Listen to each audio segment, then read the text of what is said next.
हमारा जो last topic था वो हम कैपेसिटर के बारे में बात कर रहे थे। तो कैपेसिटर के अंदर ही हम नेक्स्ट टॉपिक की बात करते हैं, दैट इज डाई इलेक्ट्रिक।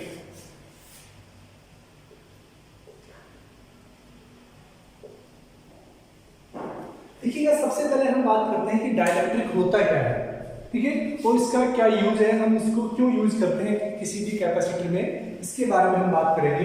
देखिए, डाइलेक्ट्रिक एक्चुअल में एक इंसुलेटर होता है। क्या होता है कि इंसुलेटर होता है, मतलब इसकी जो प्रॉपर्टी है वो किससे मैच होती है, इंसुलेटर से। इंसुलेटर सब्सटेंस, जैसे कि अगर हम एग्जांपल की बात करें, ग्लास हो गया, पेपर हो गया, वुड हो गया, ये सारे क्या है, डाइलेक्ट्रिक है, डाइलेक्ट्रिक सब्सटेंस है। तो मेन सबसे पहली प्रॉपर्टी तो डाइलेक्ट्रिक की क्या होती है कि वो एज ए इंसुलेटर बिहेव करता है, एज ए इंसुलेटर मीडियम की तरह बिहेव करता है। अब देखिएगा, इसकी कुछ स्पेशल प्रॉपर्टी होती है जिनको हम पढ़ते हैं कि डाइलेक्ट्रिक, जो डाइलेक्ट्रिक है, it allows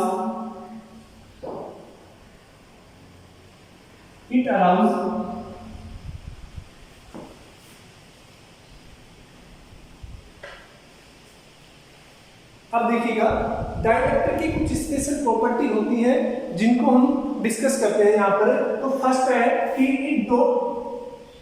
it don't allow electric current और चार्ज थ्रू इट। इसका मीन्स क्या हुआ कि डाइलेक्ट्रिक के अंदर से इलेक्ट्रिक करंट फ्लो नहीं हो सकता, या इलेक्ट्रिक करंट फ्लो नहीं हो सकता, या फिर हम बोल सकते हैं कि इलेक्ट्रिक चार्ज भी फ्लो नहीं हो सकता। जब चार्ज फ्लो नहीं होगा तो आपको पता है इलेक्ट्रिक करंट भी फ्लो नहीं हो सकता। दूसरी इसकी जो प्रॉपर्टी है, it allows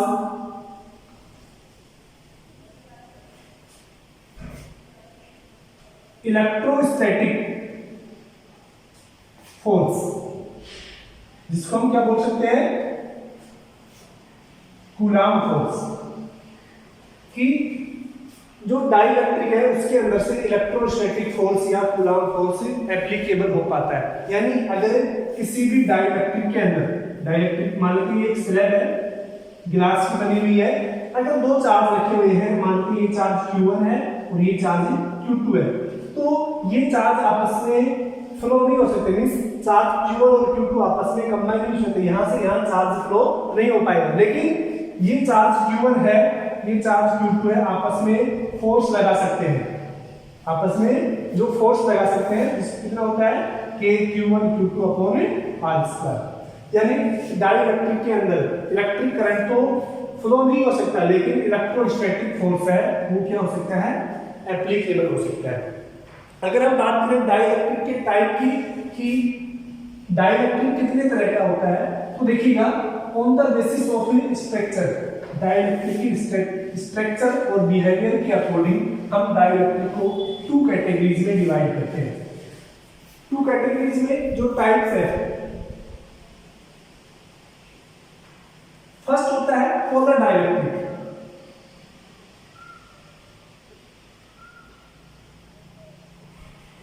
and second is non polar dielectric. तो सबसे पहले हम बात करते हैं पोलर डाइलेक्ट्रिक क्या होता है। देखिएगा, मतलब आपको कुछ एटम के बारे में बताता हूं, जैसे HCl है। जब आप HCl की स्ट्रक्चर के बारे में बात करते हैं तो HCl की स्ट्रक्चर क्या होती है, H+ एंड Cl-, यानी जो पॉजिटिव आयंस है और जो नेगेटिव आयंस है वो एक डिफरेंट डिस्टेंस पर क्या करते हैं, एग्जिस्ट करते हैं। मान लेते हैं कि ये H+ आयन का ये सेंटर ऑफ मास हो गया, ये नेगेटिव आयन का सेंटर ऑफ मास हो गया। तो अगर हम डेफिनेशन की बात करें, पोलर डाइलेक्ट्रिक की डेफिनेशन की बात करें, तो क्या होते हैं कि polar dielectric are those dielectric in which centre of mass of positive charge, center of mass of positive charge and center of mass of negative charge exist at different place। यानी positive charge का centre of मास और negative charge का centre of mass different point पर exist करता है, ठीक है, एक सिंगल पॉइंट पर लोकेटेड नहीं होता है। या हम ऐसे बोल सकते हैं कि जो centre of mass of positive charge and centre of mass of negative charge not coincide at a single point. अब देखिएगा यहाँ पर पॉजिटिव चार्ज और नेगेटिव चार्ज एक पर्टिकुलर डिस्टेंस पर सेपरेट है, यानी उनके बीच में कुछ डिस्टेंस है।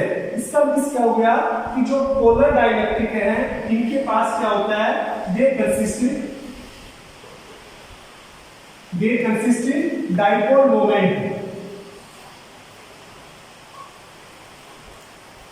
यानी पोलर डाइलेक्ट्रिक के पास क्या होता है, खुद का डाइपोल मोमेंट होता है, ठीक है। और अगर हम सेकंड की बात करें नॉन पोलर के बारे में, नॉन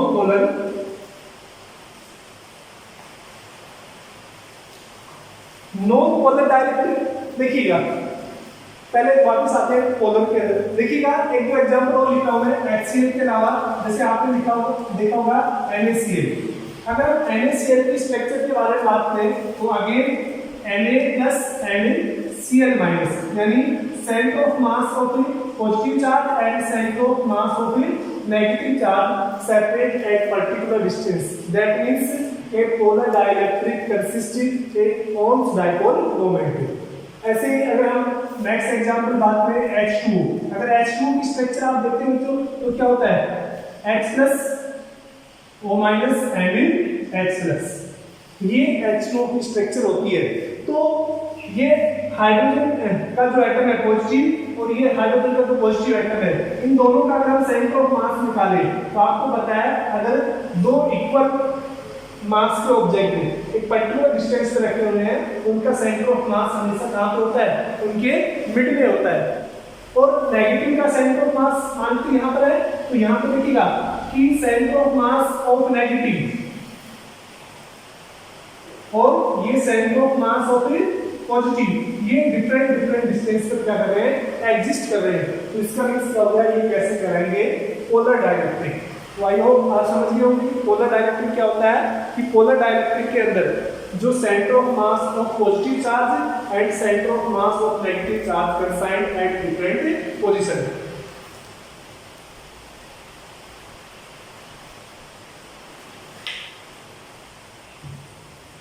अब देखिएगा हम बात करते हैं नॉन पोलर के बारे में। तो पोलर में कोई दिक्कत है, काफी एग्जांपल होते हैं पोलर के भी, हम इसको और थोड़ा पढ़ेंगे। देखिएगा नॉन पोलर क्या होते हैं कि जैसे मैं एक एग्जांपल लिख रहा हूं यहां पर H2 या फिर O2 हो गया, ठीक है। तो यहां से देखिएगा जो नॉन पोलर होते हैं उनके अंदर क्या होता है, जैसे अगर हम H2 की बात करें तो ये क्या हो गया, H2 हो गया। तो इस पॉजिटिव का सेंटर ऑफ मास मानते ये वाला पॉइंट है, और इस वाले पॉजिटिव का एटम का सेंटर ऑफ मास है तो कौन सा हो गया। तो अगर हम इन दोनों का कंबाइंड सेंटर ऑफ मास निकालेंगे तो वो कहां पे होगा, इस पॉइंट पर एग्जिस्ट करेगा, और यहाँ पर कोई भी नेगेटिव पॉइंट नहीं है। इसका मींस क्या हो गया कि जो नॉन पोलर डाइलेक्ट्रिक होते हैं उनका centre of mass of positive charge या positive atom and center of mass of a negative atom located at same point, यानी नॉन पोलर डाइलेक्ट्रिक के अंदर क्या होता है कि जो पॉजिटिव चार्ज का सेंटर ऑफ मास और नेगेटिव चार्ज का जो सेंटर ऑफ मास है वो क्या होता है, सेम पॉइंट पर एग्जिस्ट करता है, ठीक है ना। अगर हम बात करें नेक्स्ट इसकी और प्रॉपर्टी क्या होती है, तो देखिएगा यहाँ पर जो centre of mass of positive charge and centre of mass of negative charge exist at the same point, that means they consist no dielectric moment. तो नॉन पोलर के पास जो प्रॉपर्टी होती है कि they don't have any dipole moment, यानी उनके पास खुद का डाइपोल मोमेंट नहीं होता है। यानी जो नॉन पोलर डाइलेक्ट्रिक होते हैं उनके पास खुद का डाइपोल मोमेंट नहीं होता है। तो ये मेन डिफरेंस होता है पोलर डाइलेक्ट्रिक के अंदर एंड नॉन पोलर डाइलेक्ट्रिक के अंदर। अब देखिएगा हम थोड़ा सा और डिटेल से बात करते हैं कि जो डाइपोल है उनके बारे में वापस से कि पोलर का डाइपोल और नॉन पोलर का डाइपोल। तो पोलर के बारे में थोड़ा और देखते हैं।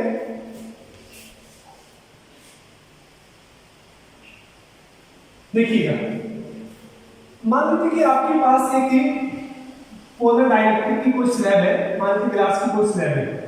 तो पोलर डाइलेक्ट्रिक के अंदर जो एटम होते हैं उनका जो पॉजिटिव चार्ज है और जो नेगेटिव चार्ज है वो क्या होता है, डिफरेंट डिफरेंट पॉइंट पर कंसाइन होता है। जैसे कि ये मान लेते हैं नेगेटिव चार्ज हो गया, ये positive, negative charge positive, positive charge negative, इस तरह से। तो देखिएगा, अभी हमने कोई भी एक्स्ट्रा इलेक्ट्रिक फील्ड नहीं लगाया है, हमने कोई भी एक्स्ट्रा इलेक्ट्रिक फील्ड नहीं लगाया है। तो हम देखते हैं कि इस वाले एटम का जो डाइपोल मोमेंट है वो इस तरह से होगा कुछ। इस वाले एटम का जो डाइपोल मोमेंट है, अगर हम फर्स्ट वाले का P1 मानते हैं, सेकंड वाले का P2 मानते हैं, थर्ड वाले का P3 मानते हैं, इस तरह से अगर हम देखते हैं तो डिफरेंट डिफरेंट एटम का जो डाइपोल मोमेंट है वो डिफरेंट डिफरेंट डायरेक्शन में है। यानी फर्स्ट एटम के लिए इसका डाइपोल मोमेंट डिफरेंट है, सेकंड डायरेक्शन में है, सेकंड एटम के लिए इसकी डाइपोल मोमेंट की डायरेक्शन डिफरेंट है, थर्ड एटम के लिए इसकी डाइपोल की डिफरेंट डायरेक्शन क्या है, डिफरेंट है। अब इसका मींस क्या हो गया कि जब हम इस डाइलेक्ट्रिक के ऊपर कोई एक्स्ट्रा इलेक्ट्रिक फील्ड अप्लाई नहीं करते हैं उस टाइम इनका जो नेट डाइपोल मोमेंट है, नेट डाइपोल मोमेंट है कितना होता है, जीरो होता है, ठीक है ना। एक इंडिविजुअल एटम का डाइपोल मोमेंट तो होगा, लेकिन अगर हम पूरे स्लैब के अंदर डाइलेक्ट्रिक के अगर नेट डाइपोल मोमेंट कंसीडर करेंगे वो कितना होगा, जीरो होगा, ठीक है। इसके बाद देखिएगा, अगर हम बात करते हैं इसी पोलर डाइलेक्ट्रिक को हम एक एक्स्ट्रा इलेक्ट्रिक फील्ड में रख देते हैं। जैसे हमने इसको एक एक्स्ट्रा इलेक्ट्रिक फील्ड में रखा, मान लेते हैं कि ये कोई एक्स्ट्रा इलेक्ट्रिक फील्ड है,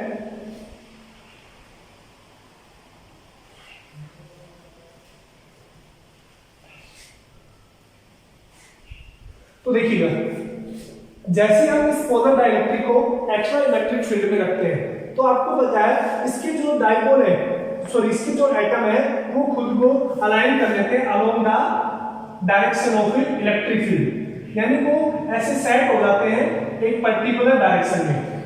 यानी आपको पता है कि इनके जो पॉजिटिव और नेगेटिव है इनके ऊपर इलेक्ट्रिक फील्ड क्या करता है, एक फोर्स लगाता है, जिससे क्या होता है कि पॉजिटिव और नेगेटिव इस तरह से सेट हो जाते हैं कि हमेशा जो पॉजिटिव चार्ज है वो इलेक्ट्रिक फील्ड की डायरेक्शन में होता है और नेगेटिव चार्ज है वो टुवर्ड्स से अपोजिट टू इलेक्ट्रिक फील्ड। इस तरह से क्या कर लेते हैं, ये खुद को अलाइन कर लेते हैं। जब हम इलेक्ट्रिक फील्ड नहीं लगाते हैं, जब हम इलेक्ट्रिक फील्ड नहीं लगाते हैं तो एक इंडिविजुअल एटम का तो डाइपोल मोमेंट होता है, लेकिन अगर हम नेट पूरे डाइलेक्ट्रिक का डाइपोल मोमेंट के बारे में बात करें तो वो नेट डाइपोल मोमेंट कितना हो जाता है, जीरो हो जाता है। लेकिन अगर हम इलेक्ट्रिक फील्ड के अंदर रखते हैं इसे पोलर डाइलेक्ट्रिक को, इलेक्ट्रिक फील्ड के अंदर रखते हैं पोलर डाइलेक्ट्रिक को, तो इसके पास क्या होता है, एक डाइपोल मोमेंट हो जाता है। यानी इस वाले का जो डाइपोल मोमेंट है इन तरह से क्या होता है, सेट हो जाता है। तो ये खुद को क्या कर लेते हैं, इलेक्ट्रिक फील्ड के अकॉर्डिंग अलाइन कर लेते हैं। ये तो इसके बारे में हो गया। तो नॉन पोलर में ठीक है, अगर इलेक्ट्रिक फील्ड प्रेजेंट नहीं है, external field electric field present नहीं है, तो आपको पता है, मान लीजिए ये नॉन पोलर डाइलेक्ट्रिक स्लैब है, ये इसके एटम हो गए, तो आपको पता है नॉन पोलर में क्या होता है कि जो पॉजिटिव चार्ज है और नेगेटिव चार्ज है वो सेम पॉइंट पर ही क्या करते हैं, कंसिस्ट होते हैं।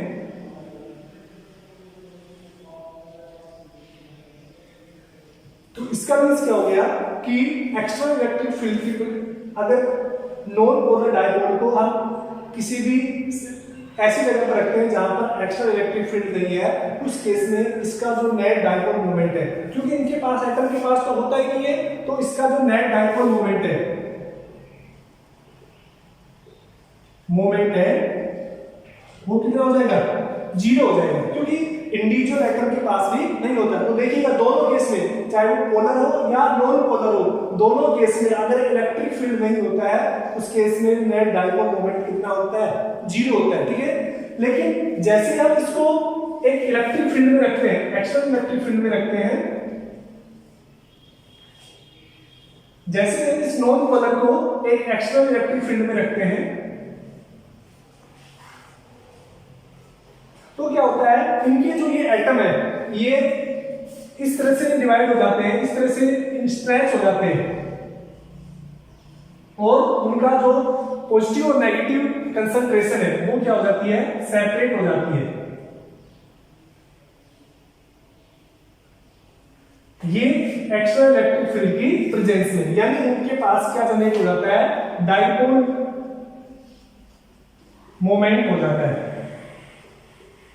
तो देखिएगा एक्सटर्नल इलेक्ट्रिक फील्ड के अंदर ना तो पोलर के अंदर और ना ही नॉन पोलर के अंदर जब एक्सटर्नल इलेक्ट्रिक फील्ड नहीं होता है उसके नेट डाइपोल मोमेंट कितना होता है, 0 हो जाता है, ठीक है ना।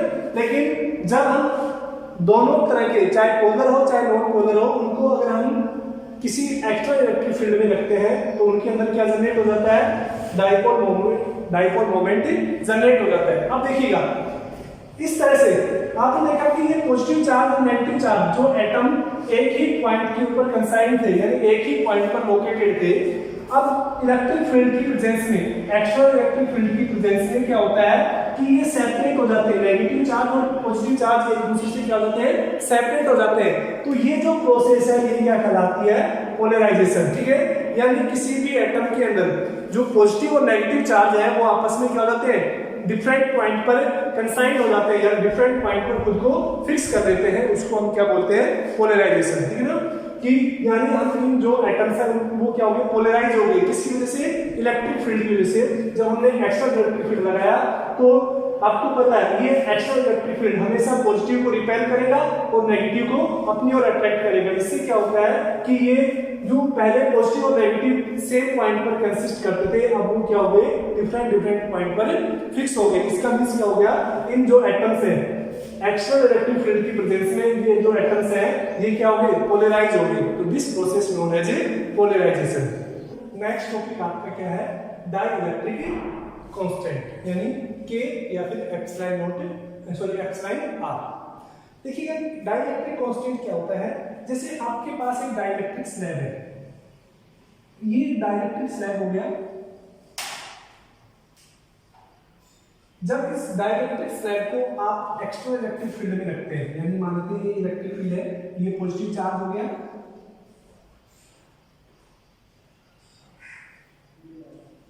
तो यहां से क्या हो गया, पॉजिटिव चार्ज इस तरह से, और ये क्या हो गया, नेगेटिव चार्ज। तो we know that direction of electric field always from positive to negative, यानी जो इलेक्ट्रिक फील्ड की डायरेक्शन है वो कैसे होगी, इस तरह से होगी। अब देखिएगा आपको पता है कि जब इस डाइपोल को, सॉरी जब इस डाइइलेक्ट्रिक को हम एक्सटर्नल इलेक्ट्रिक फील्ड में रखते हैं, ये इलेक्ट्रिक फील्ड हम मान लेते हैं, एक्सटर्नल इलेक्ट्रिक फील्ड कितना मान लेते हैं हम, E नॉट मान लेते हैं। तो जब हम इस डाइइलेक्ट्रिक स्लैब को एक एक्सटर्नल इलेक्ट्रिक फील्ड में रखते हैं तो इसके जो एटम है वो खुद को क्या कर देते हैं, इस तरह से अरेंज कर लेते हैं कि जो पॉजिटिव चार्ज है वो क्या होगा, रिपेल होगा एक्सटर्नल इलेक्ट्रिक फील्ड से, और जो नेगेटिव चार्ज है वो क्या होगा, अट्रैक्ट होगा एक्सटर्नल इलेक्ट्रिक फील्ड की वजह से। यानी जो चार्ज एक दूसरे को जो अरेंज करते हैं वो किस तरह से, नेगेटिव हो जाता है और ये पॉजिटिव, इस तरह से क्या करते हैं, एक दूसरे को अरेंज कर लेते हैं। इस तरह से क्यों करते हैं, क्योंकि हमेशा जो पॉजिटिव चार्ज है वो नेगेटिव चार्ज को क्या करेगा, अट्रैक्ट करेगा, और जो पॉजिटिव चार्ज है पॉजिटिव चार्ज को क्या करेगा, रिपेल करेगा। अब देखिए क्या होता है कि इसके अंदर जो एटम्स होते हैं, ये वाला जो पॉजिटिव चार्ज है, अगर हम इनकी बात करें,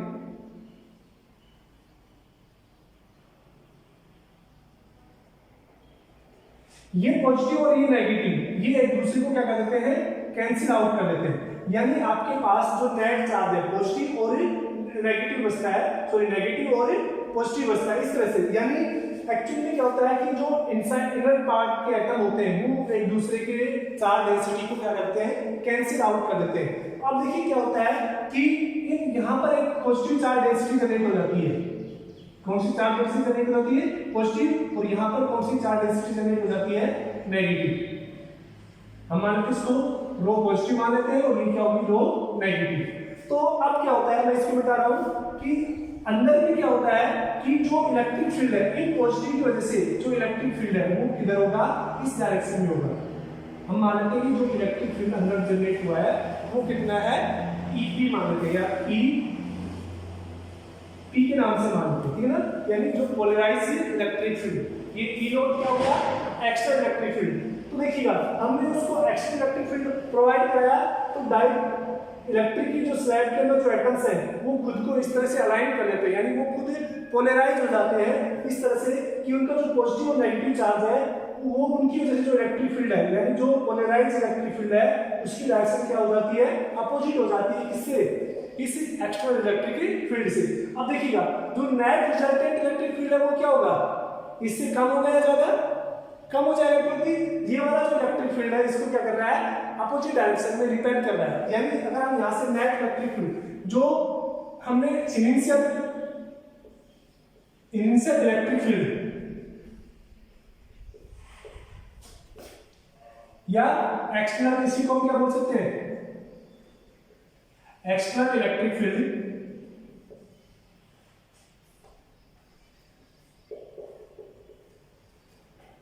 ये कितना अप्लाई किया था हमने? ई नोट किया था। और जो इंड्यूस या पोलराइज्ड इलेक्ट्रिक फील्ड वो कितना हो गया? ईपी हो गया। अगर आप ई नेट निकालें, ई नेट कितना हो जाएगा? Applied minus polarised. तो देखिएगा यहां से अगर हम डाइलेक्ट्रिक कांस्टेंट की बात करें तो जो डाइलेक्ट्रिक कांस्टेंट है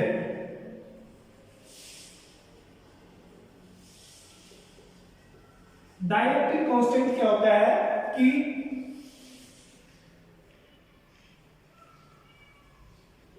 अप्लाइड एक्सटर्नल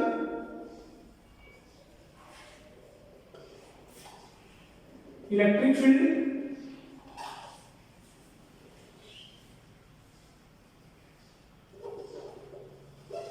अपॉन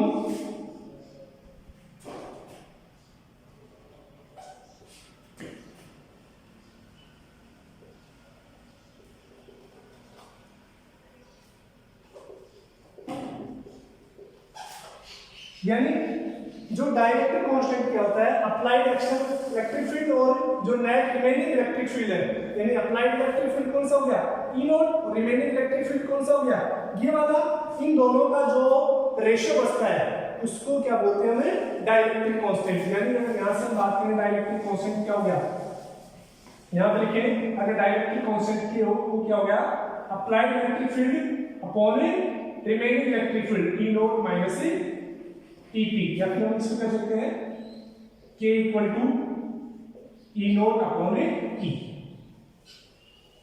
तो यहां से देखिएगा यहां पर जो K है डाइलेक्ट्रिक कांस्टेंट है वो एक्चुअली क्या होता है? Dielectric constant is the ratio of applied electric field with reduced electric field known as dielectric constant. ठीक है, यहां से हम क्या लिख सकते हैं कि जो तो डाइलेक्ट्रिक कांस्टेंट एप्लीकेबल करने पर जो नेट इंड्यूस्ड इलेक्ट्रिक फील्ड बचेगा वो क्या हो जाता है? एप्सिलॉन नॉट, यानी अप्लाइड इलेक्ट्रिक फील्ड से K टाइम डिक्रीज हो जाता है। इलेक्ट्रिक फील्ड डिक्रीज हो जाता है और आपको पता है जब इलेक्ट्रिक फील्ड डिक्रीज होगा तो वोल्टेज यानी VB क्या होगा? डिक्रीज होगा, क्योंकि जो V है तो उसके बारे में बात करते हैं। तो देखिएगा डाइलेक्ट्रिक क्या हो गया? डाइलेक्ट्रिक कांस्टेंट क्या हो गया?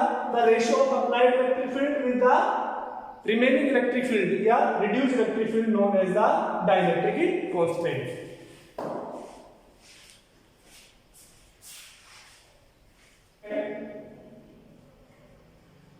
इफेक्ट्स ऑफ डाइलेक्ट्रिक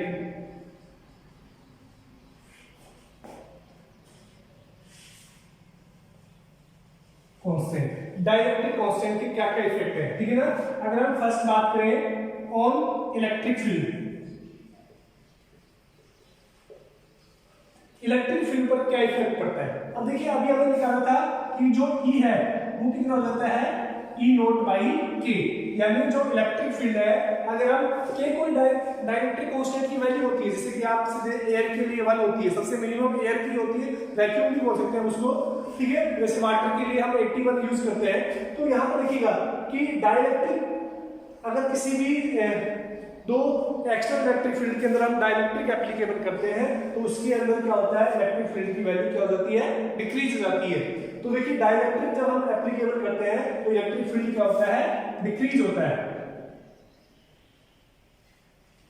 अब देखिएगा सेकंड अगर हम बात करें कि पोटेंशियल